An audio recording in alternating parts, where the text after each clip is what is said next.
আর-রহমানু আলাল আরশি ইস্তাওয়া। আমার আল্লাহ তাআলা হলেন আরশে আজিমের সমাসীন। আরশে আজিমটা কত দূর, কত দূর সে আরশে আজিম, আমার আল্লাহ কত বড় দেখেন। আমরা যেখানে বসে আছি এই জায়গা থেকে ঠিক আমরা দিনের বেলা দেখতে পাই কিছু আকাশে মেঘখণ্ড, মেঘখণ্ডের উপরে দেখতে পাই আমরা প্রদীপ্ত সূর্য, সূর্যের উপরে আমরা দেখতে পাই বিশাল বড় একটা নীল আকাশ। এই আমাদের চোখের পাওয়ার শেষ। রাতের বেলা দেখতে পাই আকাশের আলোকিত চাঁদ, দেখতে পাই মিটি মিটি করে জোনাকির মতো জ্বলা সেই তারকাগুলো। এরপরে আমাদের চোখ আর পারে না। কিন্তু আমরা যে দিনের বেলা যে সূর্য দেখতে পাই প্লেটের মতো, আসলে কি প্লেটের মতো বড় নাকি এটা? গোটা দুনিয়ার এরিয়া হলো 50 কোটি 10 লক্ষ বর্গ মাইল। 50 কোটি 10 লক্ষ বর্গ মাইলের এই দুনিয়ার মতো 13 লক্ষ দুনিয়াকে যোগ করলে পরে একটা সূর্যের সমান হয়ে যাবে। যেরকম সুবহানাল্লাহ।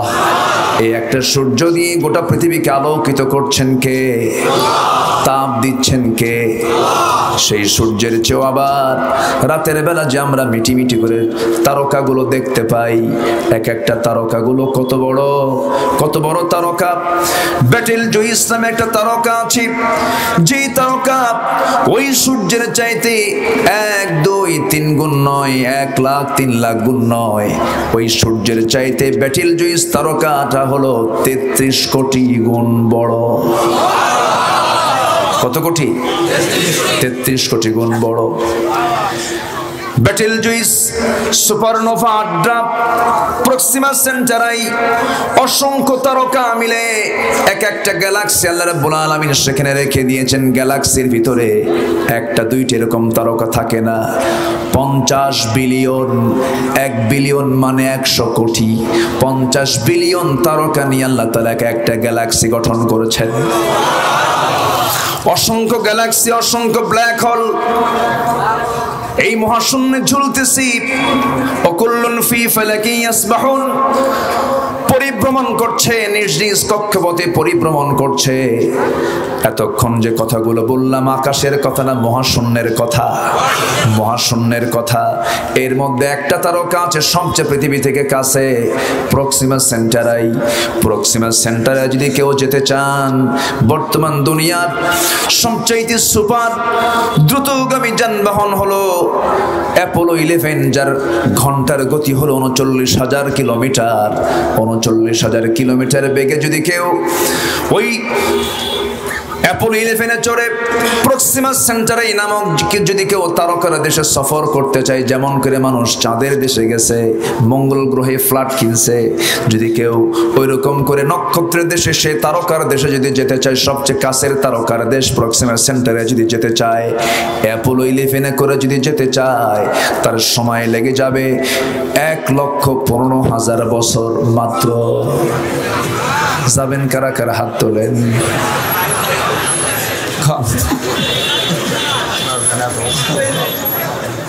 বাঁচবেন? সম্ভব? আর সেই মহাশূন্যের সে আকাশের নিচে এক সলিমুদ্দি চেয়ার পায়া ভাবে যে সুপারগুলো আটা দিয়ে বসছে, আর সারা জারি নাই।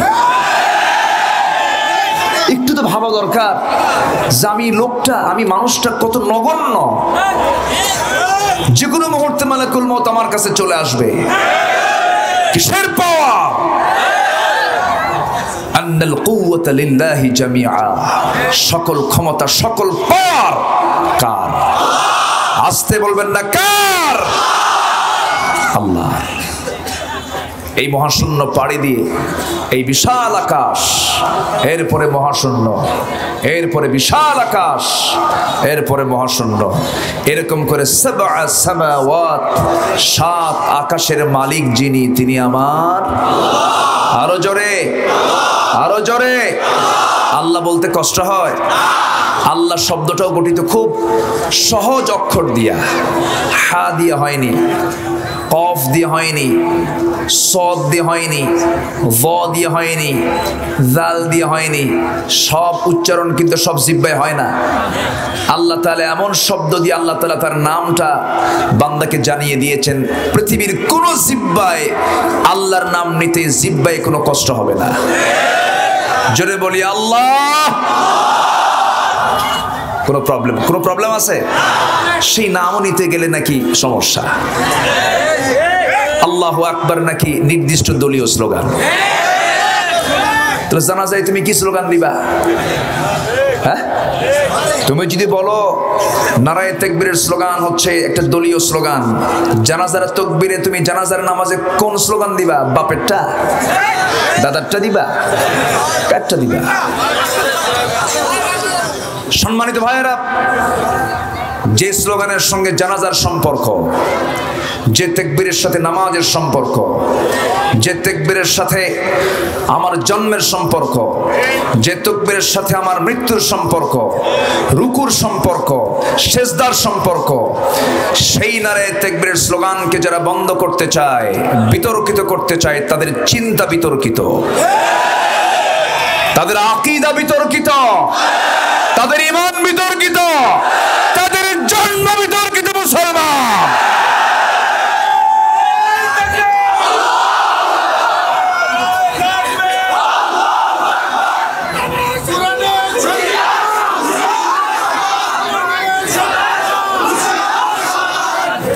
সম্মানিত ভাইয়েরা, আমার প্রভুকে, আমার রবকে, আমার আল্লাহর নাম নেব ছোট করে না বড় করে? ছোট করে না বড় করে? অরব্বাকা ফাকাব্বির, তোমার রবের নাম নেবে ছোট করে না বড় করে?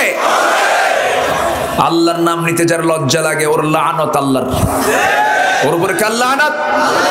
আল্লাহর লানত। তুমি আল্লাহর নাম নিতে পারো না, মুখ বাঁকা হয়ে যায়।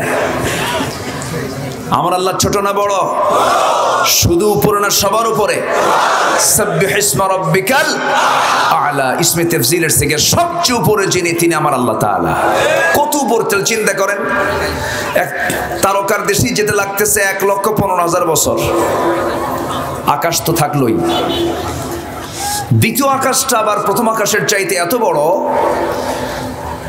মরুসাহারার ভিতরে কোনো বান্দা চলতে নিয়ে তার হাতের আঙ্গুল থেকে আংটি ফেলে দিলে, আংটির তুলনায় মরুসাহারা যত বড়, অথবা সাহারার তুলনায় আংটি যেমন ছোট, দ্বিতীয় আকাশের তুলনায় প্রথম আকাশ তেমনই ছোট।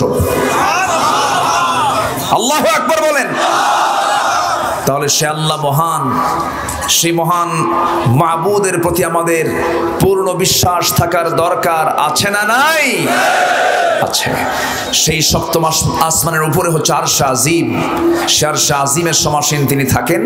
শুধু আসেন ওই সময়, যে সময় দোয়া কবুলের সময়, শেষ রাতে তাহাজ্জুদের সময় এসে প্রথম আকাশে এসে বলেন, কে আছো? আমার কাছে যা চাবে আমি তাই দিব। সেই সময় বান্দা ঘুম থেকে উঠে চায়, গোল চাই, গোল। ঠিক আছে না? কি চায়? গোল।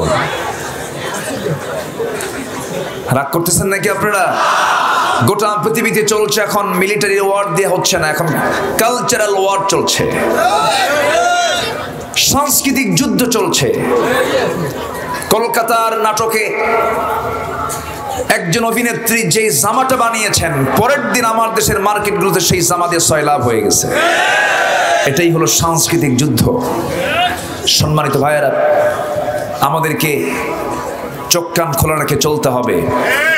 আমাদের ঈমানকে যেন প্রশ্নবিদ্ধ না করতে পারে। প্রশ্নবিদ্ধ করার জন্য কাফির গোষ্ঠী আছে না নাই? আসতে বলবেন না, আছে না নাই? কাফেরদের উপরে আল্লাহর কি লানত। কথা বহু আছে, আস্তে আস্তে করে বলবো। আমাকে সময় দেবেন তো নাকি? সময় দেওয়া যাবে? আমি আছি যতক্ষণ, আপনি ততক্ষণ থাকবেন। এই মাহফিলের শেষ কাজ কি হবে? কি হবে বলেন? দোয়া না করে যাওয়ার চিন্তা কেউ করেছেন নাকি? আমরা দোয়া করে এখান থেকে বিদায় নেব। জোরে বলি ইনশাআল্লাহ। একটু কান লাগান, আমার দিকে তাকান। তবে হ্যাঁ, ওই সমস্ত বান্দার উপরে লানত হবে না যারা তিনটা কাজ করবে। কয়টা কাজ? তিনটা কাজ। কুফরি করবে না, এটা তো যারা কাফের, যারা কুফরি অবস্থায় মারা যাবে তাদের উপর লানত। যারা আমার আয়াতকে যারা গোপন করবে তাদের উপরে লানত। তবে তিনটা কাজ যারা করবে, আল্লাহ তাআলা বলছেন আমি তাদের তওবা কবুল করব। কয়টা কাজ? তিনটা কাজ। আল্লাহ রাব্বুল আলামিন বলেন, 161 নম্বর আয়াতের আগের আয়াতে আল্লাহ রাব্বুল আলামিন বলছেন ইল্লাল্লাযীনা তাবু ওয়া আসলাহু ওয়া বায়্যানু ফাউলাইকা আতুবু আলাইহিম ওয়া আনাত তাওয়াবুর রহিম। জোরে বলুন আল্লাহু আকবার।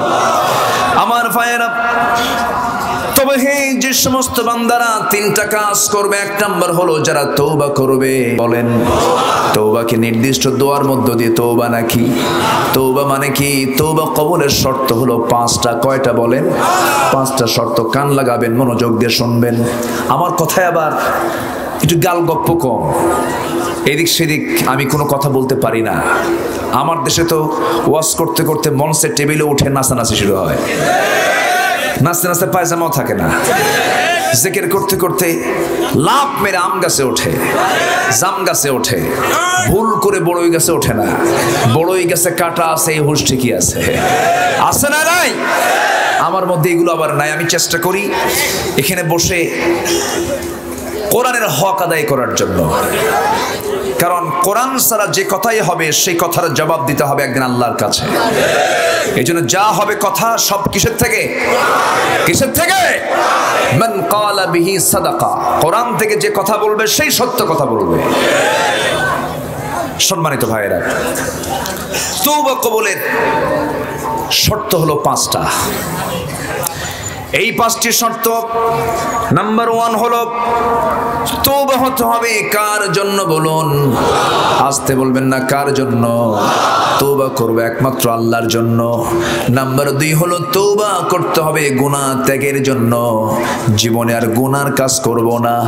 নাম্বার 3 হলো পূর্বে যে অপরাধটা করেছি সে অপরাধের জন্য লজ্জিত হতে হবে, লজ্জা পেয়ে আল্লাহকে বলতে হবে, আল্লাহ এই জিনার মতো গুনাহ করে ফেলেছি, সুদের মতো কারবার করে ফেলেছি, বান্দার হক নষ্ট করেছি, চোখের গুনাহ করেছি, কুচিন্তা করেছি, আল্লাহ আমি লজ্জা পাচ্ছি, আল্লাহ তুমি আমারে মাফ করে দিও। লজ্জিত হতে হবে। আমার দেশে এমন কুলাঙ্গারও আছে, আকাম কুকাম কইরা আবার সে আকাম কুকামকে প্রমোট করার জন্য বুক উঁচু করে সেই কুকর্মের কথা প্রকাশ করে, আছে না নাই?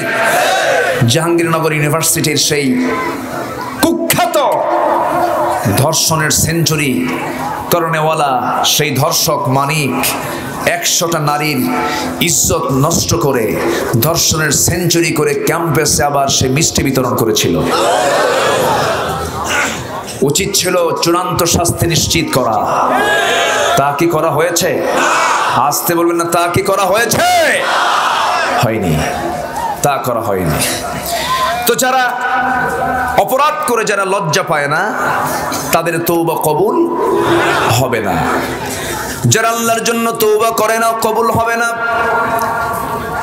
গুনাহ ত্যাগের জন্য গুনাহ করব না এই সেন্স যাদের ভিতরে কাজ করবে না তাদের তওবা কবুল হবে না। নাম্বার 4 হলো আগামীতে কোনো অপরাধে জড়িত হব না, কোনো অপরাধ করব না, আমি আল্লাহ আমাকে মাফ করে দিও।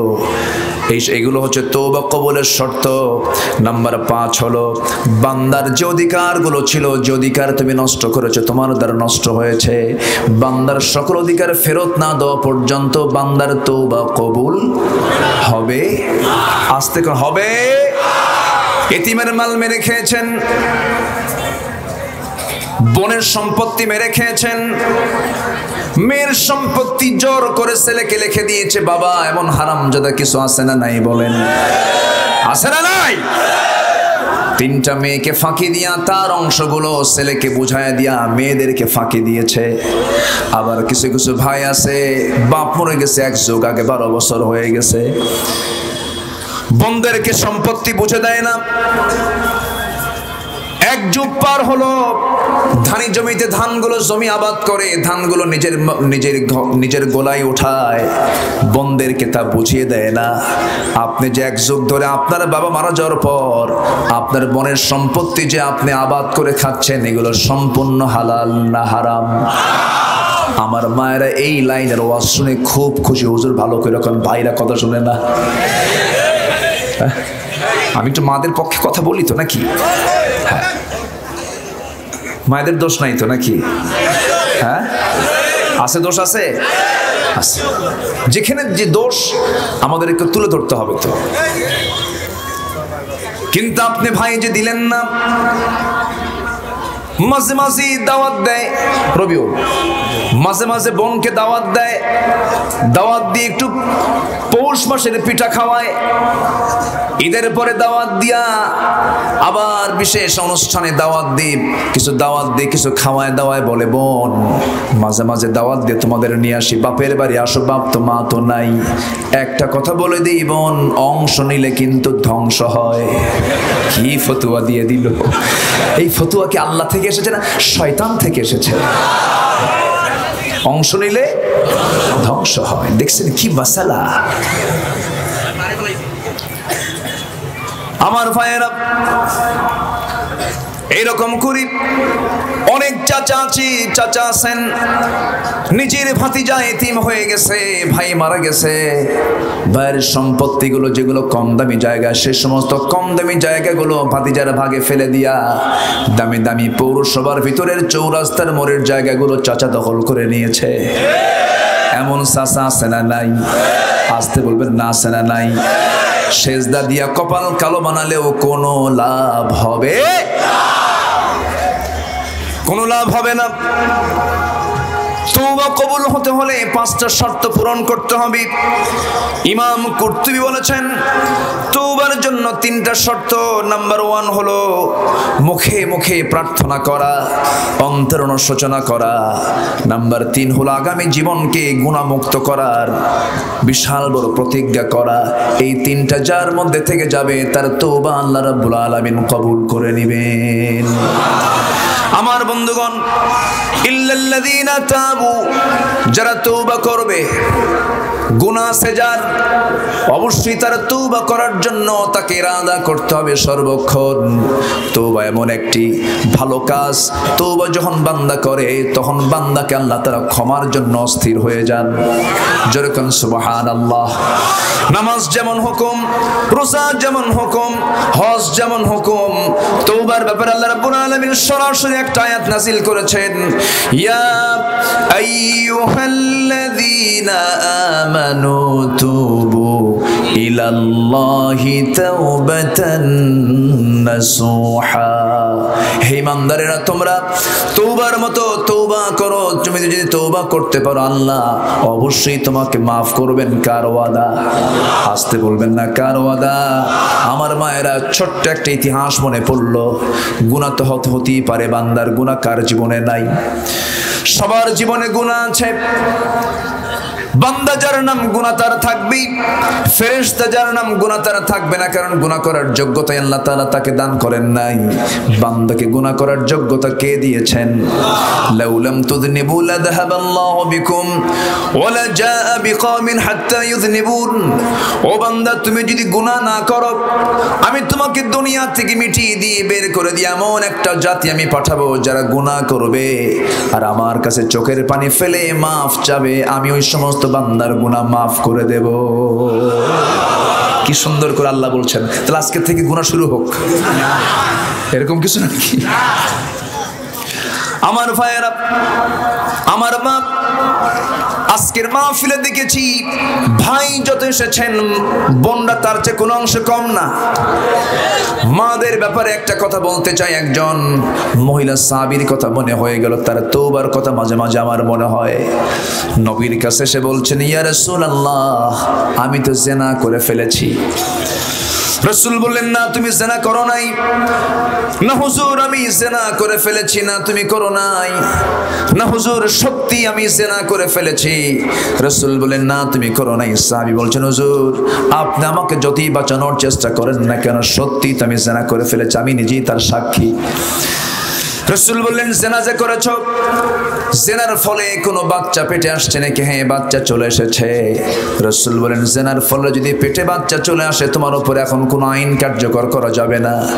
মহিলা বলছে, হুজুর আইনটা যদি কার্যকর হয়ে যেত অন্তত আমি দুনিয়াতে শাস্তি পেলেও আমি আখিরাতে নাজাত পেয়ে যেতাম। আপনি আমার উপর আইনটা কার্যকর করে দেন। রাসূল বললেন, না না, সন্তান ডেলিভারি না হওয়া পর্যন্ত কোনো আইন কার্যকর করা যাবে না। যাও মহিলা, বাড়িতে যাও। মহিলা ভগ্ন হৃদয় নিয়ে চলে গেছে বাড়িতে। সেজদায় পড়ে কোনো কাজ নাই, চোখের পানি ফেলে ফেলে কান্দেন, তওবা করেন কার কাছে? আল্লাহর কাছে। প্রহরগুলো চলে যায়, রাত দিন চলে যায়, সন্তান ডেলিভারির সময় হয়ে গেল। সন্তান ডেলিভারি হয়ে গেল। সন্তান ডেলিভারি হওয়ার 2 দিন 3 দিন 4 দিন পরে নয়, মাত্র 1 দিন পর ওই মহিলা করলেন কি? নবীর সামনে দাঁড়িয়ে বলছেন, ইয়া রাসূলুল্লাহ, আপনি হলেন বিচারপতি, জাস্টিস, আপনি আমার উপর আইনটা কার্যকর করে দেন, আমাকে কতল করে এই দুনিয়া থেকে বিদায়ের ব্যবস্থা করে দেন। রাসূল বলছেন, মহিলা, সন্তান তো ডেলিভারি হয়েছে, সন্তানটা জীবিত না মৃত? সন্তান তো জীবিত আছে হুজুর। রাসূল বললেন, যাও সন্তানকে দুধ খাওয়াও, কারণ আল্লাহ তাআলা ওই সন্তানের রিজিক আল্লাহ পাক তোমার স্তনে রেখে দিয়েছেন। যাও তুমি বাড়িতে। হুজুর, আমি যে বাঁচবো তার গ্যারান্টি কি? রাসূল বলেন, গ্যারান্টি তো আমি তোমার জন্য দিতে পারবো না, তবে আমি তোমার জন্য দোয়া করে দিলাম, যাও। মহিলা আবার সেই কষ্টের হৃদয় নিয়ে চলে গেছেন আবার বাড়ির দিকে। সন্তানকে দুধ খাওয়ান, সেজদায় পড়ে পড়ে কাঁদেন। 6 মাসের মাথায় সন্তানের টোটালি দুধ বন্ধ করে দিয়া অন্য খাবারের, বিকল্প খাবারের অভ্যাস গড়ে তুলে সন্তানকে কোলে নিয়া 6 মাসের মাথায় নবীর সামনে এবার হাজির হলেন তৃতীয়বারের মতো। রাসূলের সামনে দাঁড়িয়ে বলছেন, ইয়া রাসূলুল্লাহ, এই যে আমার সন্তান 2 বছর নয় 6 মাসের মাথায় সন্তান টোটালি আমার বুকের দুধ খাওয়া বন্ধ করে দিয়েছে। হুজুর, আর দেরি করবেন না, আমাকে আর ফিরাবেন না, আপনি আমার উপর আজকে আইন কার্যকর করে দেন, আমি জাহান্নামের আগুন থেকে বাঁচতে চাই। আমার নবীজি হাত আগায় দিলেন, হাত 2টা আগায় দিয়ে সন্তানকে কোলের মধ্যে নিয়ে সন্তানকে উঁচু করে ধরে বলছেন, ও আমার সাহাবীরা, কে আছো? এই সন্তানের যে লালন পালন করবে আমি রাসূল আর ওই সাহাবী জান্নাতের মধ্যে ফাইয়া ফিল জান্নাতি কাহাতাইন, 2 নখের দূরত্ব অবস্থান করব। কয়েকজন সাহাবী দৌড় মেরে নবীর সামনে এলেন, সন্তানকে কোলে নিয়ে চলে গেলেন। রাসূল বলছেন, সাহাবীরা, এই মহিলাকে নিয়ে যাও, উন্মুক্ত মরু প্রান্তরে বুক পর্যন্ত পুঁতে রেখে পাথর মেরে শেষ করে দাও। ফারজুমুহুমা নাকালাম মিনাল্লাহ। যখন পাথর মারা হচ্ছিল, সাইয়েদনা আলী ওই পাথর মারার সময় তার ওই মহিলার সিটকে আসা কিছু রক্ত তার হাতে লাগলো। সেই রক্তগুলো আবার তিনি মুছে ফেললেন। নবীর কাছে এসে বর্ণনা করতে নিয়ে বলছেন, ইয়া রাসূলুল্লাহ, ওই জিনাকারীর রক্ত আমরা যখন পাথর মারতেছিলাম, ওই মহিলার নাপাক রক্ত এসে আমার হাতে লাগছিল। নাসিকা কুঞ্চিত করলেন, নাকটা শিকায়া তুললেন, ভর্ৎসনা করছেন তাকে। রাসূল বলছেন, ও আলী, তুমি কাকে ভর্ৎসনা করছো? কার রক্তকে তুমি নাপাক বলছো? তুমি কি জানো ওই সাহাবী আমার এই জমিন থেকে বিদায় হওয়ার পূর্বেই, তার রক্ত জমিনে পড়ার পূর্বেই আল্লাহ তাকে জান্নাতের মেহমান বানায় নিয়েছেন। ইল্লাল্লাযীনা তাবু। তো বাঁচার উপায় আছে না নাই বলেন? আসতে বলবেন না, আছে না নাই বলেন? তওবা করব কার কাছে? আসতে বলবেন না, তওবা করব কার কাছে? আল্লাহর কাছে। আমার নবীজি আস্তে করে আলীকে ডাক দিয়ে বলছেন, আলী, যা বলেছ আর বলার প্রয়োজন নাই। এই মুহূর্তে ওই মহিলার জানাজার আয়োজন করো। জানাজার দায়িত্ব আমি কাউকে দেব না, আমি রাসূল নিজেই তার জানাজার দায়িত্ব নিয়ে নিলাম। জানাজা শুরু হয়ে গেল। জানাজা সম্পূর্ণ হয়ে যাওয়ার পর নবীজির চেহারা লাল হয়ে গেল, চক্ষুটা লাল হয়ে গেল। কাদা কাদা কণ্ঠে বলছেন, সাহাবীরা রে, কিছুক্ষণ আগে যেই মহিলার জানাজা আদায় করা হলো, এই মহিলার জানাজায় এত সংখ্যক ফেরেশতারা জানাজা অংশগ্রহণ করেছে, আমার হাঁটতে কষ্ট হচ্ছে, পা ফেলানোর জায়গা আমি রাসূল পাচ্ছি না। এই মহিলা জীবনের শেষ সময় পর্যন্ত যে পরিমাণ তওবা করেছে, যে পরিমাণ চোখের পানি ফেলে ফেলে কেঁদেছে, এই মদিনার 70 জন গুনাহগারদের মাঝে যদি তার তওবা ভাগ করে দেওয়া হতো, 70 জনের গুনাহ মাফ করে আল্লাহ তাআলা তাদেরকেও জান্নাত দিয়ে দিতেন। সুবহানাল্লাহ। ফলাফল এটাই, সেটা হলো আমার আপনার ভুল হয়ে যাবে, মাফ চেয়ে নেব কার কাছে? আসতে বলবেন না, কার কাছে মাফ চাবো? আল্লাহর কাছে মাফ চাবো। জান্নাতের দিকে দৌড় মারতে হবে, জান্নাতের রাস্তায় অবহেলা করা যাবে না। ওয়াসারিউ ইলা মাগফিরাতিম মির রাব্বিকুম ওয়া জান্নাতুন আরদুহাস সামাওয়াতি ওয়াল আরদ উইদ্দাত লিল মুত্তাকিন। জোরে বলুন আল্লাহু আকবার। জান্নাতের দিকে দৌড়াও, মাগফিরাতের দিকে দৌড়াও। এই জায়গায় তোমরা পিছপা হয়ে যেও না। মুত্তাকিদের জন্য জান্নাতটা প্রস্তুত করে রাখা হয়েছে। সেই জান্নাত পাওয়ার জন্য আমরা তিনটা কাজ আজকে শিখে যাব। আল্লাহ তাআলা এই জায়গায় সূরা বাকারার 161 নম্বর আয়াতের আগের আয়াতে বলছেন, তোমরা তিনটা কাজ শিখো, আমি সেই তিনটা কাজের বদলা আমি তোমাকে মাফ করে আমি তোমাকে জান্নাত দিয়ে দেব। সুবহানাল্লাহ। এক নম্বর, আমরা তওবা করব কার কাছে? আসতে বলবেন না, তওবা করব কার কাছে? তওবা কবুলের শর্ত কয়টা বলেছি কিনা বলেন? বলেছি, মাথায় রাখবেন। মনে না থাকলে রেকর্ডগুলো আছে, রেকর্ডগুলো শুনবেন। আমার ভাইয়ের ঈমানের যত্ন নিতে হবে আমাদের। সবার আগে কিসের যত্ন বলেন? ঈমানের যত্ন। আল্লাহ রাব্বুল আলামিন বলেন, ইন ওয়াল্লাযীনা আমানু ওয়া লাম ইয়ালবিসু ঈমানাহুম বিযুলমিন উলাইকা লাহুমুল আমনু ওয়া হুম মুহতাদুন। ঈমান যারা আনবে এবং ওয়ালাম ইয়ালবিসু ঈমানাহুম বিযুলমিন, এবং ঈমানকে যারা জুলুমের দ্বারা আবৃত করবে না, জুলুম আই শিরক, শিরকের দ্বারা যারা আবৃত করবে না, যাদের ঈমানটা ফ্রেশ থাকবে, শিরক মুক্ত থাকবে, বেদাত মুক্ত থাকবে, আল্লাহ বলছেন এই সমস্ত বান্দা নিরাপদে থেকে যাবে, আমি তাদের জন্য জান্নাত রেখেছি। জোরে কোন সুবহানাল্লাহ। কিন্তু আজকে সমাজে শিরকের কাজ আছে না নাই? যে বান্দা আল্লাহর আইনকে বাদ দিয়ে অন্য কোন আইনকে বিশ্বাস করবে, সেটাই হলো শিরকের কাজ। শিরক আছে না নাই? আচ্ছা, আমি কি আলোচনা চালাবো? কোন সমস্যা, অসুবিধা? এটি গলায় শান দেই, ধার দেই, জিকির করি লা ইলাহা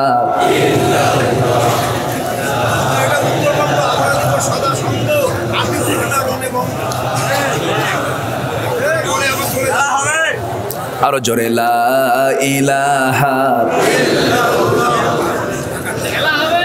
আরো জোরে লা ইলাহা। আসমানে আল্লাহ, জমিনে আল্লাহ, আসমানে আল্লাহ, জমিনে আল্লাহ, হায়াতে আল্লাহ, মৌতে আল্লাহ, লা ইলাহা। আরো জোরে লা ইলাহা, লা ইলাহা ইল্লাল্লাহ মুহাম্মাদুর রাসূলুল্লাহ সাল্লাল্লাহু আলাইহি ওয়াসাল্লাম। তাহলে ঈমানটাকে নষ্ট করা যাবে? ওযু নষ্ট হয় কিনা? ওযু নষ্ট হয় কয় কারণে? দেখেন কত সুন্দর করে বলেন, ওযু নষ্ট হয় 7 কারণে। ওযুর ফরজ আমরা জানি, ওযু নষ্ট হয় কি কি কারণে তাও আমরা জানি, গোসলের ফরজটা আমরা জানি। এরকম করে অনেক মাসলা মাসাইল জানা আছে, কিন্তু আমরা অনেকেই জানি না ঈমান নষ্ট হয় কি কি কারণে। ঈমান ভঙ্গের কারণ তো আমরা জানি না। ঈমান ভঙ্গ হয় কি কি কারণে, এই সমস্ত বিষয়গুলো আমাদের জানা নাই। অনেকেই বুঝি না, জানি না, কিন্তু ঈমানটা নষ্ট হয়েছে কখন সে বান্দা নিজেও টের পায় নাই। ঈমান ভঙ্গের কারণও আছে না নাই বলেন? নাম তার নিজে, টোটাল তার নামই রাখছে ঈমান আলী। ঈমান আর নষ্ট হবে কি দিয়া? নামই হলো ঈমান আলী। ফজরের জায়গা পায় না, ফজরে আল্লাহ বলছেন বান্দা ফজরের জায়গা পাস না তাও মাফ করব, ঘুম থেকে উঠেই তুই নামাজটা পড়। জোরে কোন সুবহানাল্লাহ। কিন্তু ফজরের জায়গা না পেলেও ঈমান আলী আবার খেলার আগে জায়গা পায়, ঠিক কি না? আপনি জায়গা পাবেন না, পাবেন কেমনে? ঘুম থেকে জাগার জন্য অ্যালার্ম দিতে হবে। সেই অ্যালার্ম কোনো ঘড়িতে নয়, সে অ্যালার্ম কোনো মোবাইলে নয়, সে অ্যালার্মটা আল্লাহ তাআলা প্রত্যেক বান্দার মাথার মধ্যে দিয়ে রেখেছেন একটা ডিভাইস, অ্যালার্মের ডিভাইস রেখে দিয়েছেন। আপনি শোয়ার আগে মনে মনে চিন্তা করবেন আল্লাহুম্মা বিসমিকা আমুতু ওয়া আহইয়া, এই কথা বলে ব্রেনে সেটআপ দিবেন। আল্লাহ, নামাজ হলো 5:55 মিনিটে, 40-এ 5:40 সামনে ব্রেনকে ডিভাইসকে আপনি জানায় দিয়ে আপনি শুয়ে পড়লেন। আমি হলফ করে বলতে পারি এই চিন্তা মাথায় নিয়ে যদি কোনো বান্দা ঘুমিয়ে পড়ে 5:40 মিনিটই দায়িত্ব দেওয়ার, ঘুম থেকে উঠানোর দায়িত্ব আমার আল্লাহ নিজে নিয়ে নেন। এরপরও যদি কারো ঘুম হয়ে যায়, 3 শ্রেণীর জন্য আল্লাহ তাআলার কলম রফিআল কালাম, কলম তুলে নেওয়া হয়েছে 3 শ্রেণীর জন্য। নির্দিষ্ট ব্যক্তির জন্য কোনো লেখালেখি হবে না, কোনো গুনাহ লেখা হবে না 3 শ্রেণীর জন্য। নাম্বার 1 হলো নির্দিষ্ট যে ব্যক্তি ঘুমন্ত অবস্থায় তার কোনো আমলনামায় গুনাহ লেখা হবে না, আপনি ঘুমে আছেন কোনো সমস্যা নাই। নাম্বার 2 হলো শিশু বান্দার জন্য কোনো কলম লেখা হবে না। নাম্বার 3 হলো পাগল, মস্তিষ্ক বিকৃত যে সমস্ত পাগলগুলো আমরা দেখে দেখে হাসি, ওই লোকটা পাগল, তার ছেড়া হুঁশ নাই কিছু নাই, কিন্তু সে আমার চাইতে বিপদে না নিরাপদে? কি বলেন বলেন বলেন বলেন? লুঙ্গি খোলা উলঙ্গ মানুষ, কথাগুলো এলোমেলো, ঘুম নাই, খাওয়া নাই, পাগল উম্মাত। আমার আপনার চোখে যদিও সে হাসির পাত্র হয়ে আছে, কিন্তু আল্লাহর আদালতে তার কোনো হিসাব, তার কোনো হিসাব।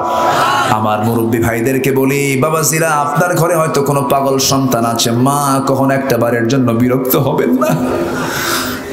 অসুস্থ সন্তানকে কখনো বোঝা মনে করবেন না, পাগল সন্তানকে কখনো অযত্ন করবেন না, পাগল সন্তানকে আরো বেশি আদর করবেন, ওকে আল্লাহর পক্ষ থেকে পরীক্ষা মনে করবেন। কারণ ওয়ালাকাদ কাররামনা বানি আদম, আমি আদম সন্তানকে সম্মান দিয়েছি।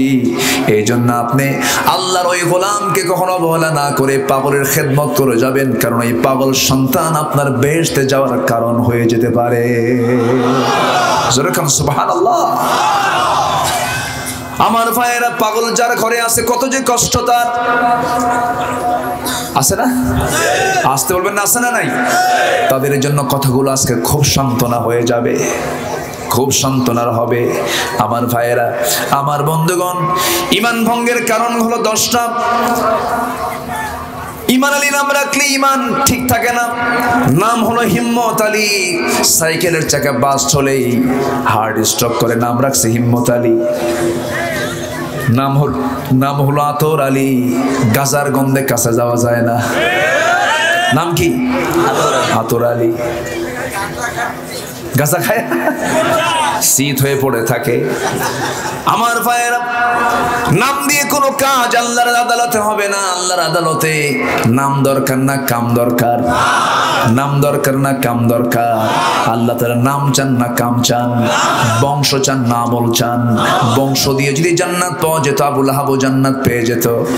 আবু লাহাবের যে বংশ আমার নবীরও সেই বংশ। আত্মীয়তার সূত্র দিয়ে যদি জান্নাত পাওয়া যেত, ইব্রাহিমের বাবা আসর জান্নাত পেয়ে যেত। কিন্তু কাম হবে না, বংশ দিয়ে কাজ হবে না, পিতার দ্বারা পুত্রের কাজ হবে না, ছেলের দ্বারা বাবার কোনো কাজ হবে না, বংশ দিয়ে বংশের কোনো কাজ হবে না। কাজ হবে তখন যখন আপনি আমল নামাগুলো নিয়ে যাবেন, সে আমল নামে আপনাকে জান্নাতে নিয়ে যাবে। যেরকম সুবহানাল্লাহ। কিন্তু বান্দা বসে আছে, আমি তমক পীরের মুরিদ, আমার পীর আমাকে জান্নাতে নিয়ে যাবে, পীরের ঠ্যাং ধরে জান্নাত পার হয়ে জাহান্নামে যাব। এরকম চেতনার কিছু লোক আছে না নাই? বিনিময়ে কি করতে হয়? পীর সাহেব বলে দেন, শোনো, বছরে 2 বার আমার এখানে ওরস হবে। কি হবে? না খায়া মরছে। আকাশের উড়ন্ত পাখিগুলো সব উড়ে উড়ে বেড়ায়, তাদের রিজিকে তাদের পেটে খাবারগুলো পৌঁছে দেন কে? কোনো খাদ্য গোদাম আছে? মানুষের আছে না নাই? এরপরও অভাব আছে না নাই?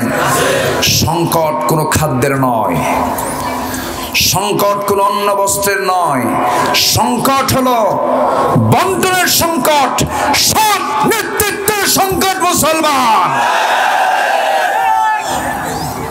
আজকে যদি সৎ নেতৃত্ব গড়ে উঠত,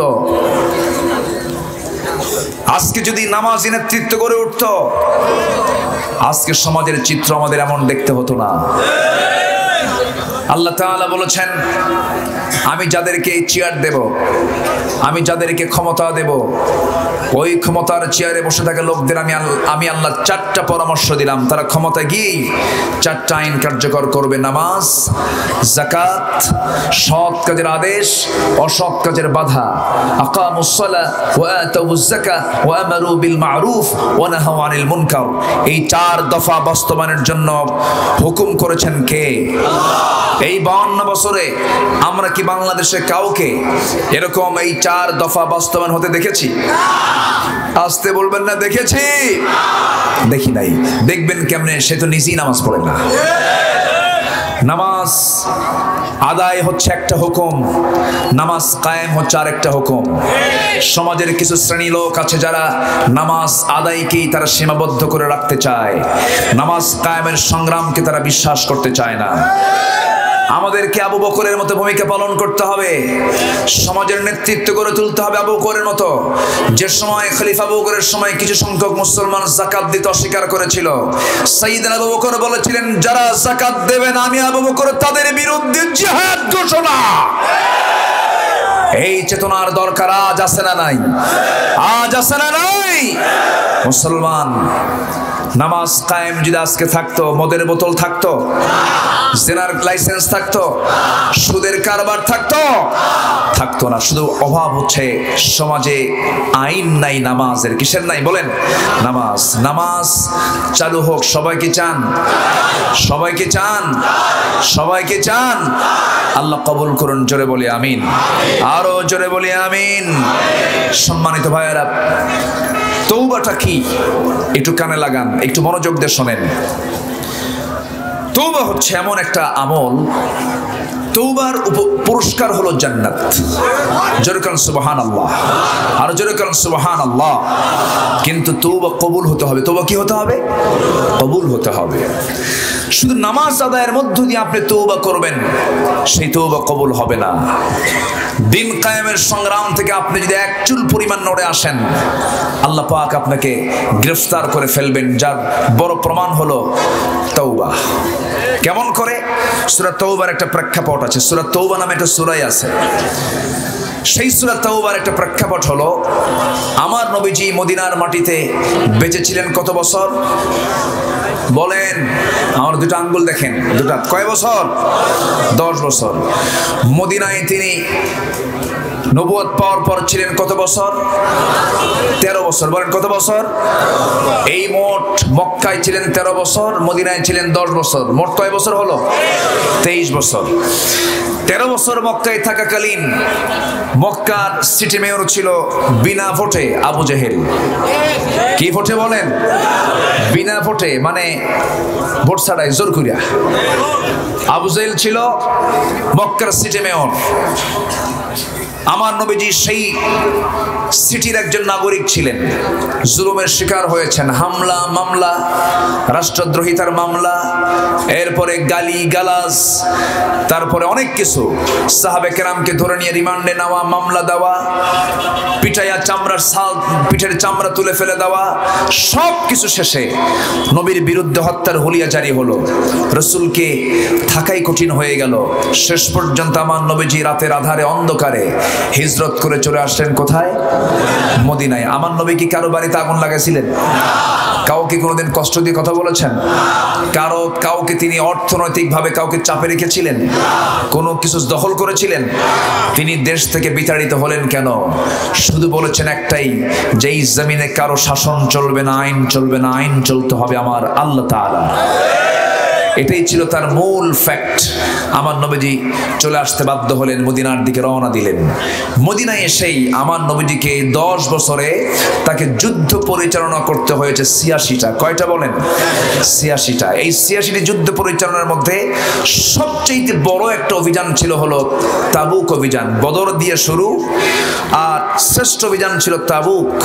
রোমানদের বিরুদ্ধে তার সবচেয়ে বড় অভিযান ছিল এটা। রোমান সৈন্যদের মোকাবেলা করার জন্য তিনি 30,000 সাহাবীকে জড়ো করলেন। কত হাজার? 30,000 সাহাবীকে জড়ো করে তিনি তাবুকের দিকে রওনা করবেন। সেই অভিযানে আমার রাসূল যখন রওনা দিবেন, সবাই তার সঙ্গে রওনা দিলেন। যুদ্ধ হলো না, বিনা যুদ্ধে রাসূল করলেন কি তাবুক অভিযান থেকে, তাবুকের প্রান্তর থেকে রওনা করে আবার মদিনার মসজিদে চলে আসলেন। মসজিদে বসে আছেন, এমন সময় একজন সাহাবী, খুব দামি সাহাবী, নবীর সামনে এসে হাঁটু গেড়ে দিয়ে বলেন, ইয়া রাসূলুল্লাহ, আমি আপনার সঙ্গে গোপনে একটা কথা বলতে চাই। কি বলো?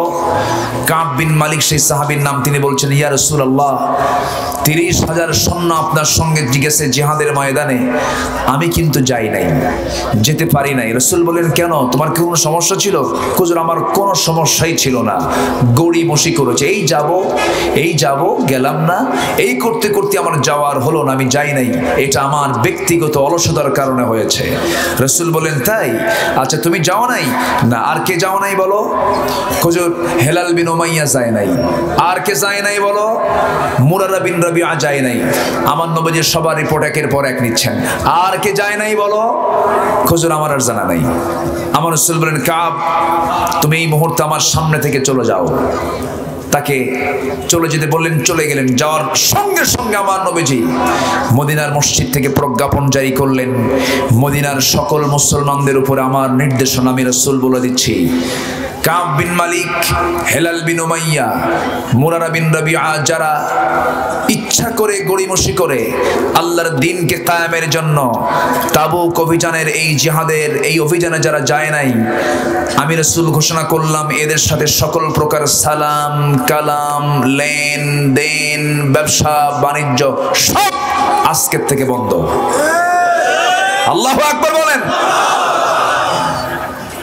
আচ্ছা, ওই 3 সাহাবীর কি নামাজের কোনো অভাব ছিল? আস্তে কয়। সেজদার কোনো অভাব ছিল? নবীর প্রতি মুহাব্বতের কোনো অভাব ছিল? দান সদকার কোনো অভাব ছিল? যাকাতের কোনো সমস্যা ছিল? সব করেছেন। কিন্তু এই 3 জনকে রাসূল বয়কট করলেন কেন? কি জন্য বয়কট করলেন? কি কারণে বয়কট করলেন? বলতে একটা মারাত্মক হয়ে গেছে, তারা গড়িমসি করেছেন। আমার রাসূল যখন এই ঘোষণা করলেন, কাব বিন মালিকের মতো একজন দামি সাহাবী তিনি হতাশ হয়ে গেলেন, আহারে এমন কি হয়ে গেল আমার জীবনে, কি বড় অপরাধ করে ফেললাম। আকাশ যেন তার মাথায় ভেঙে পড়ার মতো হয়ে গেল। আস্তে করে সেই জায়গা থেকে বাড়ির দিকে রওনা করলেন। বাড়ির সামনে গিয়ে দাঁড়িয়ে দরজায় ডেকে দিয়ে বলছেন, আমার স্ত্রী, দরজা খোলা। আমি কাব বিন মালিক দরজার কাছে কান লাগিয়ে দিয়ে বলছে, আমার স্বামী, আমি তো শুনেছি আপনি দরজা খুলতে বলছেন, দরজাতে খুলতে হবে, কারণ আপনার ঘর আপনার বাড়ি, আমি দরজা খুলতে বাধ্য। কিন্তু শর্ত হলো আমার স্বামী, আমি দরজা খুলবো ঠিকই, সামনের দরজা দিয়ে আপনি ঢুকবেন, পিছনের দরজা দিয়ে আমি আপনার স্ত্রী ঘর থেকে বের হয়ে যাব, কারণ যে ব্যক্তিকে রাসূল বয়কট করেছেন সেই ব্যক্তিকে আমিও বয়কট করতে বাধ্য হলাম। আমার ভাইয়েরা, একটু গভীরভাবে চিন্তা করে দেখেন, কাব বিন মালিক করলেন কি? মনে মনে চিন্তা করলেন, ঘরের মধ্যে ঢুকলে বউ তো থাকবে না, বরং আমি না ঢুকে আমি বাইরে বের হয়ে আসি। ঘরের দরজা থেকে আবার ইউ টার্ন হয়ে তিনি ফিরে আসতেছিলেন। সামনে তার নিজের সন্তান দুটাকে দেখলেন। সন্তান দুটার বয়স 9 বছর 11 বছর। বাচ্চা দুটাকে ডাক দিয়ে বলছেন, আমার সন্তানরা এদিকে আসো, একটু আদর করি। সন্তান দুইটাও বলতেছে, না যাব না, রাসূল তোমাকে বয়কট করেছেন, রাসূল তোমাকে বয়কট করেছেন, যেতে পারবো না। কাব বিন মালিকের চোখের পানি ফুরায় না, কাঁদতে কাঁদতে বেকারার হয়ে যাচ্ছেন। শেষ পর্যন্ত কাব বিন মালিক চোখের পানি দিয়ে ফেলতে ফেলতে সেজদায় পড়ে কাঁদতে কাঁদতে পাগলের মতো হয়ে গেলেন। তওবা করতেছেন কার কাছে? আল্লাহর কাছে। 2 নাম্বার সাহাবী কাব হেলাল বিন উমাইয়া, যাকে রাসূল বয়কট করেছেন 2 নম্বরে, তার বয়স হলো 70 বছর। 70 বছরের যুবক হয় না, বুড়া হয়। বুড়া মানুষ, 70 বছরের বুড়া মানুষকে রাসূল বয়কট করলেন। মাজুরের ওজর ভাবলেন না। রাসূলের এই কথা শোনা মাত্রই কাব হেলাল বিন উমাইয়া করলেন কি? নিজের বাড়ির ভিতর থেকে একটা শক্ত দড়ি হাতের মধ্যে নিলেন। দড়িটা হাতের মধ্যে নিয়া দৌড়ে দৌড়ে মদিনার মসজিদের দিকে চলে আসলেন। মদিনার মসজিদের সামনে, মসজিদ নববীর সামনে একটা শক্ত খুঁটির সাথে দড়িটার এক প্রান্ত বেঁধে ফেলে দিয়া আরেক প্রান্ত দিয়া শক্ত করে স্বেচ্ছায় নিজের 2 হাত বেঁধে ফেলে মসজিদে নববীর সামনে আসামির মতো দুটো হাত বেঁধে সামনে দাঁড়ায় আছেন আর বলছেন, যে ব্যক্তিকে রাসূল বয়কট করেছেন তার অবস্থা তেমনটাই হওয়া উচিত। দুই হাত বেঁধে দিয়া সামনে দাঁড়ায় থেকে সাহাবায়ে কেরামকে সালাম দেন। কোন সাহাবীরা সালামের জবাব নেন না, কোনো কথাও বলেন না, হাসেও না, কান্দেও না, কেউ কোনো যখন কথা বলে না। হেলাল বিন উমাইয়ার বুকটা ফেটে যাচ্ছে আর বলছে, আল্লাহ এত বড় ভুল করেছি, তুমি আল্লাহ আমাকে মাফ করে দাও, আমার তওবা কবুল করে নাও। দিন রাত কাঁদেন এই বুড়ো সাহাবী।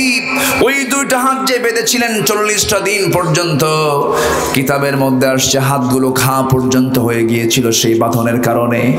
আল্লাহর দরবারে তিনজন তওবা করছেন। আরেকজন মুরারা বিন রাবিআ পাহাড়িয়া গর্তের মধ্যে বসে বসে ডুকরে ডুকরে কাঁদতেছেন। তাদের তওবা এক পর্যায়ে কবুল হয়ে গেছে। নবীর কাছে ওহী নাজিল হলো, জিবরিল আমিন এসে বলছেন, ওয়া আলা সালাসাতিল্লাযিনা খুল্লিফু, হে রাসূল ওই তিনজন যারা ওই অভিযান থেকে পিছে পড়েছিল, যারা যায় নাই, আল্লাহ তাদের তওবাকে কবুল করে নিয়েছেন।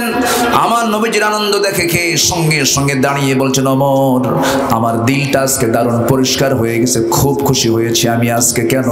কাব বিন মালিক সহ হেলাল বিন উমাইয়া সহ সবার তওবা আল্লাহ রাব্বুল আলামিন কবুল করেছেন। ওরে ওমর, আমি রাসূল তাদেরকে না মাফ করলে আল্লাহ তাদেরকে মাফ করেছেন। যাও কাব বিন মালিককে আমার সামনে নিয়ে আসো, বুকের মধ্যে আমি তাকে আলিঙ্গন করে ধরতে চাই। কাব বিন মালিকের দরজার সামনে চলে গিয়ে ওমর ফারুক বলছেন, ও কাব বিন মালিক আসো নাকি? ভিতর থেকে জবাব দিচ্ছি, আমি জানি না আমার স্বামীর খবর, আমি কিছুই জানি না। কারণ যেই ব্যক্তির খবর রাসূল না, যে ব্যক্তির খবর রাসূল নিতে মানা করেছেন, আমি তার খবর নিতে পারি না। আল্লাহু আকবার বলেন। এটার নাম হচ্ছে ইসলাম। এটার নাম কি বলেন? ইসলাম।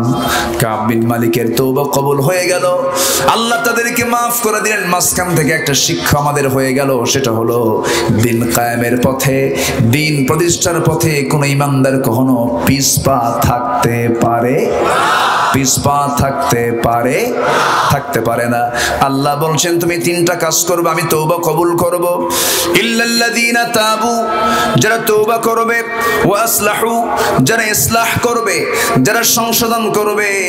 কুফরি করেছি ফিরে আসবে, শিরক করেছে ফিরে আসবে, বিদআত করেছে ফিরে আসবে। এরপর অবাইয়ানো, তার অবস্থানকে ক্লিয়ার করে ফেলবে, সুস্পষ্ট করে ফেলবে। আল্লাহ বলছেন, এই সমস্ত বান্দাদের তওবা আমি আল্লাহ কবুল করব। আমি হলাম তওবা কবুলকারী, আমি হলাম দয়াময়। জোরে কোন সুবহানাল্লাহ। ঈমান ভঙ্গের কারণ কয়টা বলেন? বলেছি কয়টা বলেন? দুইটা বলেছি, আরো আছে কয়টা? শুনবেন নাকি? আরো শুনবেন? 12টা বাজতেছে যে।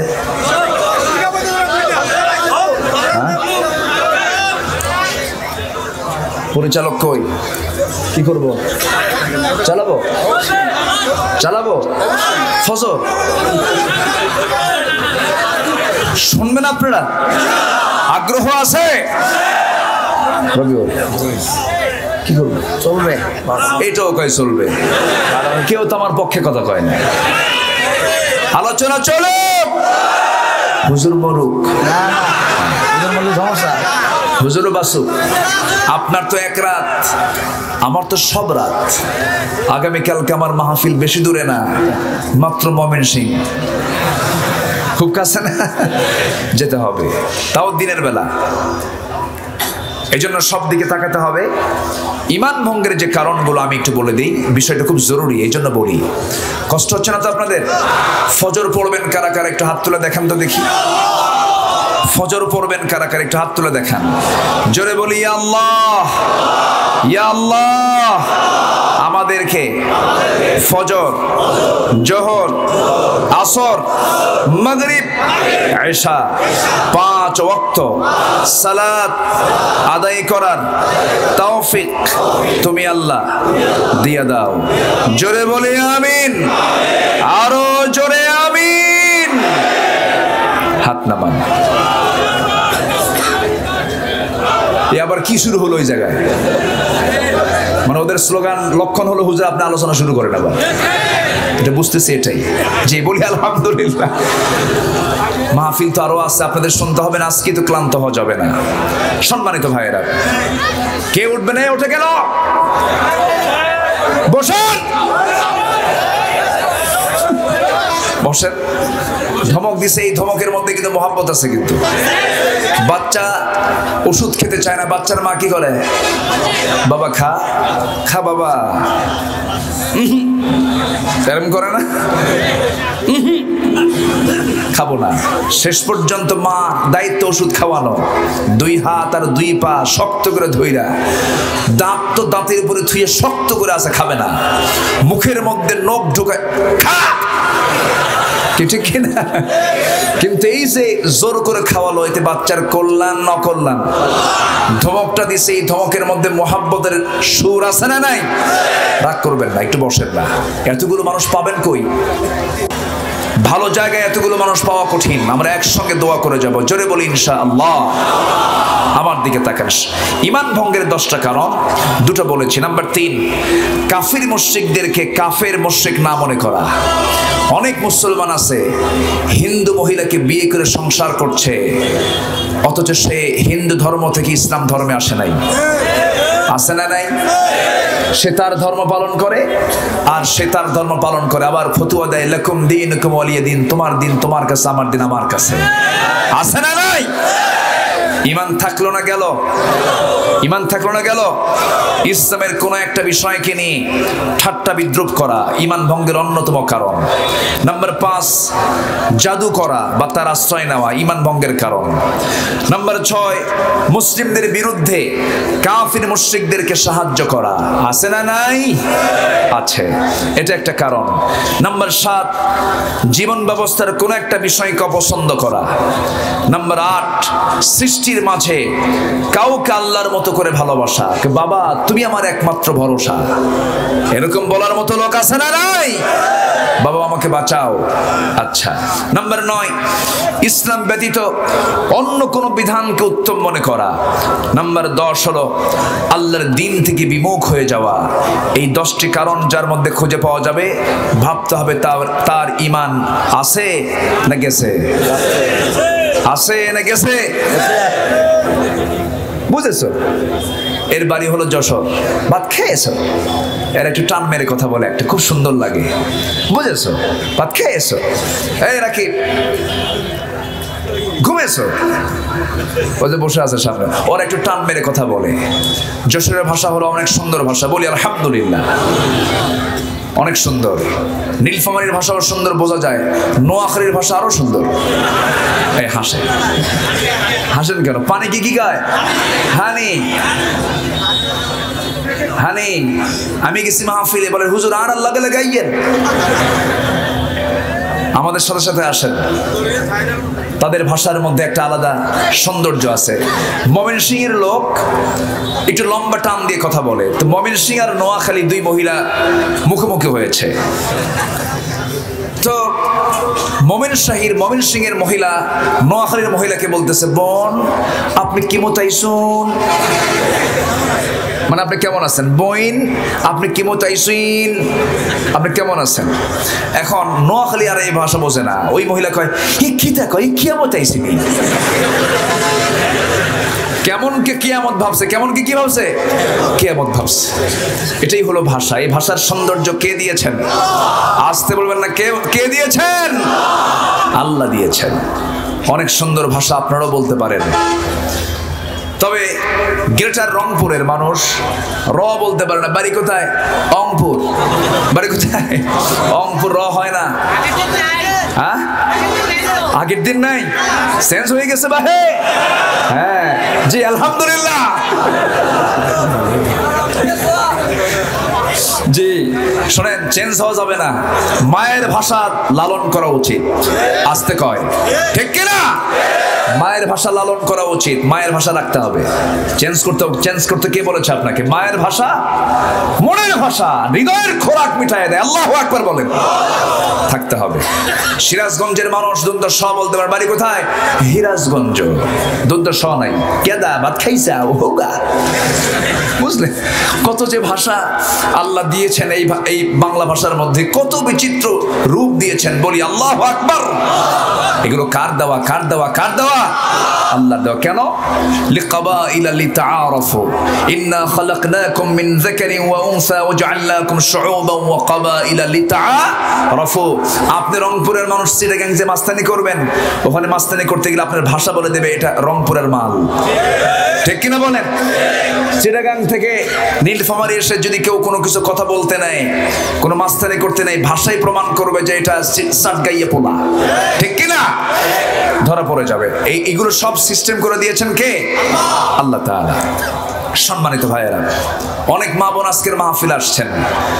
এক রাত তো একটু একটু করে বলে দেই, মাদেরকে বলতে চাই, মা আপনার শুধু একটা আমল দরকার, আপনি জান্নাত পেয়ে যাবেন। বলি আলহামদুলিল্লাহ। কয়টা আমল দরকার? সে আমলটা হলো 14 জন পুরুষ ছাড়া পৃথিবীর সকল পুরুষের সঙ্গে পর্দা করা। 14 জন পুরুষ ছাড়া পৃথিবীর সকল পুরুষের সঙ্গে কি করা? পর্দা করা। এই পর্দা করা সুন্নত না ফরজ?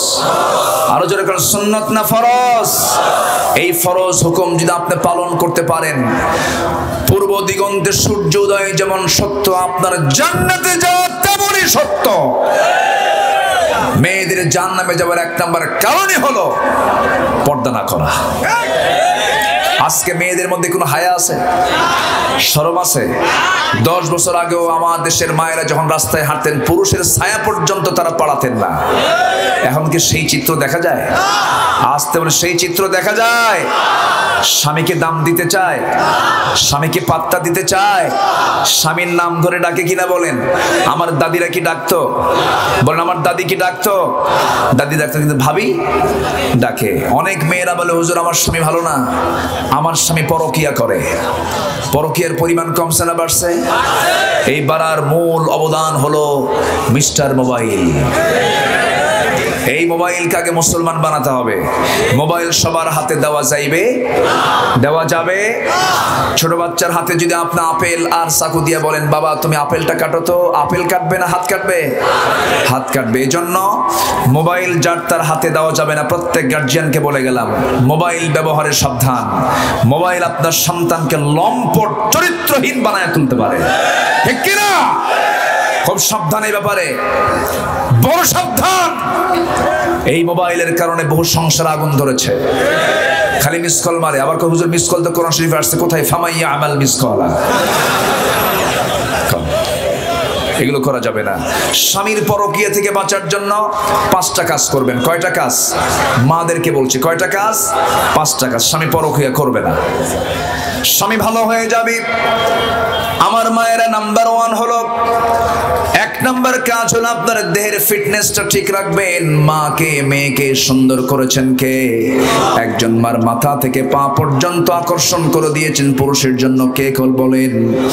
নারীকে আকর্ষণ করেছেন কে পুরুষের জন্য? আল্লাহ করেছেন। আপনি মা, আপনি একজনের স্ত্রী, আপনাকে স্ত্রীর মতো সুন্দর রূপ নিয়ে থাকতে হবে। মাথার চুল থেকে শুরু করে পায়ের নখ পর্যন্ত সবগুলোকে গোছানো সাজানো সুন্দর করে স্বামীর সামনে আপনাকে উপস্থাপন করতে হবে। স্বামীর সামনে সকল সৌন্দর্য ডিসপ্লে করতে হবে।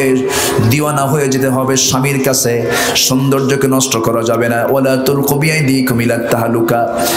কিন্তু অধিকাংশ মেয়েদের দেখা যায় স্বামীর সামনে সাজে না, ছেঁড়া কাপড়, জামাটা উল্টা করে পড়ে, জামাটা উল্টা করে পড়ে, স্বামীর সামনে সাজে না, ঘামওয়ালা কাপড় চোপড় নিয়ে দুর্গন্ধ শরীর নিয়ে স্বামীর সামনে বসে থাকে।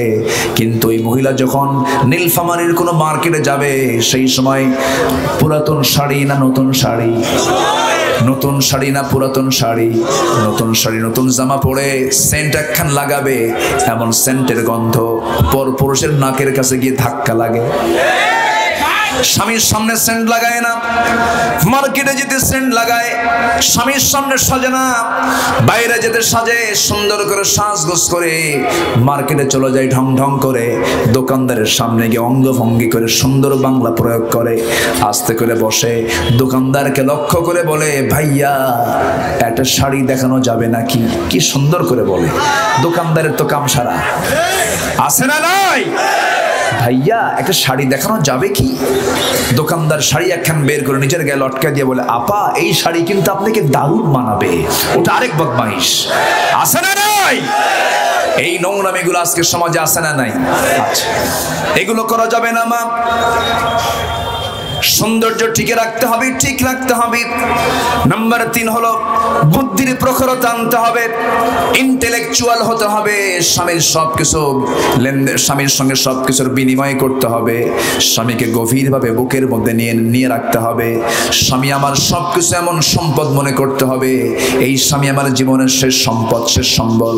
কিন্তু কিছু কিছু মহিলা আছে সংসার করে স্বামীর ঘরে, কিন্তু সমস্ত চিন্তা হলো বাপের ঘরে। আছে না নাই? আছে না নাই? সব বাবার বাড়ির সঙ্গে শেয়ার করে। আবার কিছু বাবাও দুষ্ট কম নয়, মেয়েকে জামাই বাড়ি পাঠায় দেওয়ার সময় বলে, আমার মেয়ে জামাইয়ের বাড়ি তুই চলে যা, স্বামীর ঘরে যা, কোনো কিছু সমস্যা হলে আমাকে বলবি, বেশি কিছু করলে খাইয়া ফালাবো। এই আছে না নাই? বলে আছে না? আছে তো। কিন্তু এগুলো করা ঠিক নয় আমার ভাইয়েরা, মুরব্বী বাবাজিরা, এগুলো করা ঠিক নয়। রাসূল তার মেয়ে ফাতিমাকে বিয়ে দিয়েছেন যে সময়, সে সময় বলেছেন, মা ফাতিমা আমি তোমাকে এমন স্বামী দিয়ে দিলাম, স্বামীর ঘর করে খাবে। একটা কথা তোমাকে জানিয়ে দিলাম ফাতিমা, মৃত্যুর দিন পর্যন্ত স্বামীর বিরুদ্ধে একটা নালিশ যেন আমার কানে না আসে। যেরকম সুবহানাল্লাহ। ফাতিমা নামাজ পড়ছেন নবীর সামনে, নবীর সামনে তিনি নামাজ পড়তেছিলেন বসে বসে। রাসূল বলছেন, ফাতিমা আমার বাড়িতে এসে তুমি নামাজ পড়তেছো, যুবতী মানুষ, দাঁড়ায় দাঁড়ায় না পড়ে বসে বসে পড়ো কেন? বলছেন, আব্বা জান আমি বসে বসে নামাজ তো পড়ি না, আমি দাঁড়িয়ে দাঁড়িয়ে নামাজ পড়ি। কিন্তু আমি বসে বসে নামাজ পড়ার কারণ হলো আমার জামার পিছনে একটা ছেঁড়া অংশ আছে, সেই ছেঁড়া অংশটুকু আমি দাঁড়িয়ে পড়লে সেই ছেঁড়া অংশটুকু দৃষ্টিগোচর হবে, আপনি দেখে ফেলবেন। মনে মনে চিন্তা করবেন, আমার জামাই আমার মেয়েকে কাপড়ে কষ্ট দেয়, ছেঁড়া কাপড় আমার মেয়েকে পড়তে দিয়েছে, আমার স্বামীর এতটুকু দুর্নাম আপনার সামনে প্রকাশ পেয়ে যা, এটা চাই নাই মনে করে আমি ফাতিমা বসে বসে নামাজ পড়তেছি। যেরকম সুবহানাল্লাহ। স্বামী কেমন ভাবতে হবে আমার মা? 16 আনা মোহাব্বত স্বামীর জন্য উদার করে দিতে হবে, হাসি মুখে রিসিভ করতে হবে। আপনার স্বামী সন্ধ্যা পর্যন্ত কাজ করে বাড়িতে ফিরে এসেছে, হোন্ডা নিয়ে আসছে, বাড়িতে ব্যাক করেছে, আস্তে করে মোটরসাইকেলের পিছনে চলে আসবেন, ঠেলা মেরে মোটরসাইকেলটা ভিতরে তুলে দিবেন, ঘামওয়ালা গেঞ্জি আস্তে করে বোতামটা খুলবেন, গেঞ্জিটা খুলে দিবেন।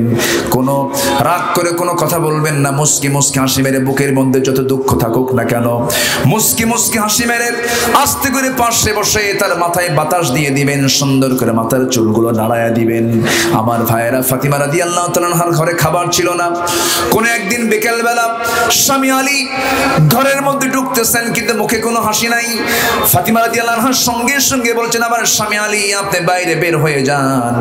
কেন বাইরে বের হব? ফাতিমা, রাগ করছো কেন? আপনি বাইরে বের হবেন, আপনার মুখে হাসি না দেখা পর্যন্ত আমার ঘরে আমি আপনাকে ঢুকতে দেব না। যেরকম সুবহানাল্লাহ। ঘরে কোনো দৌলত ছিল না, ঘরে কোনো টাকা পয়সা ছিল না, ফার্নিচার ছিল না, কিন্তু মুহাব্বতের কোনো কমতি ছিল না। কিন্তু আজকে টাকার অভাব নাই, ফার্নিচারের অভাব নাই, কিন্তু ভালোবাসার অভাব আছে না নাই? আছে। আমার মা সম্পূর্ণ উদার হয়ে যাবেন স্বামীর জন্য, যেমনটা উদার ছিলেন খাদিজা। নবীজি গোটা রাত ধরে ওয়াজ করেন, নবীজি গোটা রাত ধরে ওয়াজ করে আসেন, দিনের দাওয়াত দিয়ে আসেন। শেষ রাত্রে এসে দরজায় নক করেন, বিদ্যুৎ গতিতে দরজা খুলে যায়। রাসূল বলেন, খাদিজা রে এত দ্রুত দরজা খুলো, তুমি কি ঘুমাও না? খাদিজা বলেন, আমার স্বামী গো, আপনি ঘুমাবেন না, আপনি কষ্ট করে দিনের প্রচার করবেন, আমি আরামে ঘুমাবো কেমন করে হয়? পিঠটাকে দরজার সঙ্গে লাগায় লাগায় দাঁড়ায় আছে, আপনি কখন আসবেন? আমি আমার জীবন আপনার জন্য আমি উৎসর্গ করে দিয়েছি। যেরকম সুবহানাল্লাহ। ভালোবাসার বিনিময়টা যদি 16 আনা হয়ে যায়, কোনো প্রকার ঘাটতি থাকবে না। সেই জায়গায় কোনো পুরুষ অন্য কোনো নারীর কাছে যাবে না। এই বিষয়গুলো আপনাকেই খেয়াল করতে হবে, অস্বাভাবিক ভালোবাসা প্রদর্শন করতে হবে। এটা হলো মেয়েদের জন্য স্বামীর উপরে, মেয়েদের জন্য কাজ, স্বামীর জন্য কিছু কাজ আছে না নাই বলেন? আছে। বউটাকে হৃদয় দিয়ে ভালোবাসতে হবে। নাম্বার 2 হলো হলো নাম্বার 2 হলো পরিবারের সকল বিষয়ে পরস্পর গভীরভাবে ভাবতে হবে। নাম্বার 3 হলো পরিবারের দ্বিতীয় ব্যক্তি হিসেবে মূল্যায়ন করতে হবে। নাম্বার 4 হলো ছেলে মেয়ের মা হিসেবে তার মর্যাদা দিতে হবে। বউ তো আমার সন্তানের মা, সেই মর্যাদা দিতে হবে। নাম্বার 5 হলো পর্দার বিষয়ে সর্বোচ্চ খেয়াল রাখতে হবে, স্ত্রী ক্ষেত্রে দারোগাগিরি না করা। নাম্বার 7 হলো পরিবারের সবচেয়ে বড় শিক্ষক স্ত্রী, তাকে বুঝিয়ে দেওয়া। নাম্বার 8 হলো পরিবারের ম্যানেজমেন্ট ঠিক রাখা, স্ত্রীকে এই সমস্ত দায়িত্বগুলো বুঝায় দিতে হবে। আমার বন্ধুগণ, এই সমস্ত প্ল্যান যদি প্রত্যেকটা পরিবারে থাকে, রাসূলের ঘোষণা, সেই পরিবারটা হয়ে যাবে জান্নাতের টুকরা। জোরে বলুন সুবহানাল্লাহ। আল্লাহ তুমি সবাইকে বুঝার তৌফিক দিয়ে দাও। জোরে বলি আমিন। আমি আর কথা বাড়াবো না, আজকে যতটুকুন হলো আমরা বলি আলহামদুলিল্লাহ। যে যেখানে আছেন সবাই বসে পড়ুন। আমরা এখন দোয়া করব। চাইবো কার কাছে? চাইবো কার কাছে? সবাই বলে সুবহানাল্লাহি আদাদা খালকিহি ওয়া রিদা নাফসিহি ওয়া জিনাতা আরশিহি ওয়া মিদাদা কালিমাতিহি সুবহানাকাল্লাহুম্মা ওয়া বিহামদিকা আশহাদু আল্লা ইলাহা ইল্লা আনতা আস্তাগফিরুকা ওয়া আতুবু ইলাইকা। আমরা চাইবো কার কাছে? আসতে বলবেন না, চাইবো আমরা কার কাছে? আল্লাহর কাছে। নামাজের মতো করে, নামাজের মতো করে সবাই বসুন। সবাই আমরা নিরাপদে বাড়িতে ফিরবো। জোরে বলি ইনশাআল্লাহ। আল্লাহ যেন সবার সফরকে নিরাপদ করে দেন, এই আশাবাদ কামনা করে আমরা আল্লাহর কাছে দোয়া করব, দোয়া চাবো। ছোট্ট বাচ্চা আয়ান, একটা ছোট্ট বাচ্চা 4 বছর বয়স, খুব অসুস্থ। আল্লাহ এই ছোট্ট বাচ্চাকে দ্রুত শফায়ে কামেলা আজেলা দান করুন।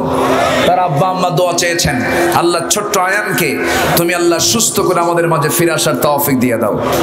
আচ্ছা আসুন আমরা এখন দোয়া করি। রবিউল তুমি দোয়া করে দাও। আজকে আলোচনা কেমন করেছে বলেন তো? কেমন করেছে? খুব সুন্দর আলোচনা করেছে। আমার স্নেহধন্য, দেখেন না চেহারাটা কত সুন্দর। আমার তো গোটা গায়ে কয়েকশোটা গোশত আছে, হাড্ডি ছাড়া কিছু নাই। আর মাথা থেকে গোড়া পর্যন্ত সব খালি গোশত দিয়ে ভরা, এলেম দিয়েও ভরা। আলহামদুলিল্লাহ। আল্লাহ তুমি আমার রবিউলকে দ্বীনের জন্য কবুল করে নাও। জোরে বলি আমিন। আসুন আমরা দোয়া করি। আমার ভাইজান অনেক কষ্ট করেছেন মাহফিলের জন্য। মাহফিল মিজান ভাইকে তুমি আল্লাহ কবুল করে নাও, এবং এখানে মাহফিল ম্যানেজমেন্টে যারা আছেন তাদের সবাইকে তুমি আল্লাহ দ্বীনের জন্য কবুল করে নাও।